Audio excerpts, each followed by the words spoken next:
Oh, good morning, Johnny. Here we are again. Back at Ben Walker's playing with the old Jaguar.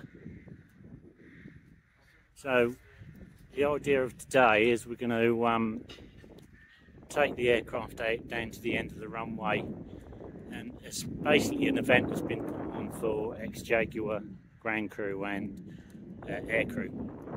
So I'll keep you updated as we go along. As you can see, we've got all the equipment out, the old Land Rover with the ground power unit on.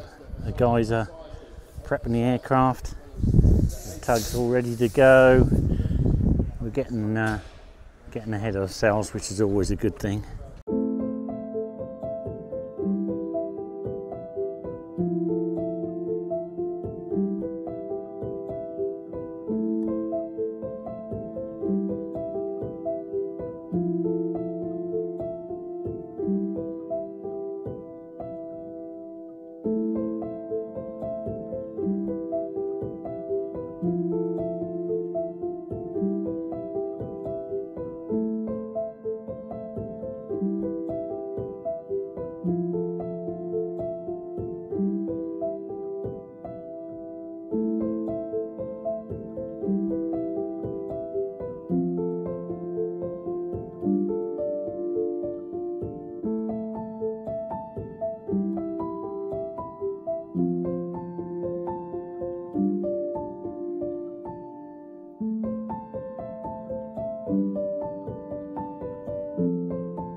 Right, here we are, Johnny. As you can see, we've got the aircraft out onto the airfield with the control tower behind it. I don't know whether the control tower looked like that when you were here, but you can see where we are. I reckon the little green hut behind the control tower may have been here. It's on the same site as the original one. We've had the aircraft out outside the hangar this morning, connected up to the GPU and just tested and made sure everything works. Had it fired up on both engines and she started as well as she normally does. So I'll give you a quick walk around while we're not too many people around. Hopefully it's not too windy for you. It's a bit breezy on here. As you see at the back of one of the engine, that's the reheat ring for number 1, and same thing for number 2. I'll give her a bit of a spruce up this morning, brush down with a soft brush. Whether you've seen this before, this grey pencil-like thing on the pylon here, it's what's called a FEMAT pod. That's flare and chaff dispenser, obviously for anti-missile defence and stuff like that. So hopefully I'll get back to you when we've got some running going on.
Good morning, Johnny. Right, it's the next day after our big event yesterday. I just thought I'd do just a quick run up of what happened. You'll see on the video things went very well. Lots of people, which is very good. So we've now got all the gear back in the house, ready to go for the next time. Somebody asked in one of my videos on a comment to explain what an anti-det run is. So anti-det is an anti-deterioration. The idea is that, as you probably know, if you leave your car sitting for months and months on end, it never really runs quite right and leaks and stuff like that. So we do the same with the aircraft. Normally that involves taking it outside, checking tyre pressures, oil levels, and that kind of thing. And we check the electrical system by connecting it to a ground power unit, and then check the starting system, which is a micro turbo, which I'll show you where that is, tucked up underneath the aircraft. I don't know how well you can see that, but the thing that's in the middle of the frame there is the micro turbo. That is then run up, and then we run the engines. Normally dry cycle the engines, which means they don't get any fuel or any ignition put in them. They're just spun over, and make sure everything, oil pressures and stuff are okay. And then fuel is injected, and then spark, and we run each engine normally one at a time, idle, and if we've got the fuel to spare, we'll do a reheat run on one engine at a time. Normally this is then, the aircraft is then strapped down before we do that, just in case the brakes don't hold. So I hope that helps with the definition of what an anti-det run is. As you can see, I've got my little helper with me today, Johnny. He's busy rooting out the little mises that there are running around here probably. So hopefully you enjoyed the little video, and I'll talk to you some other time.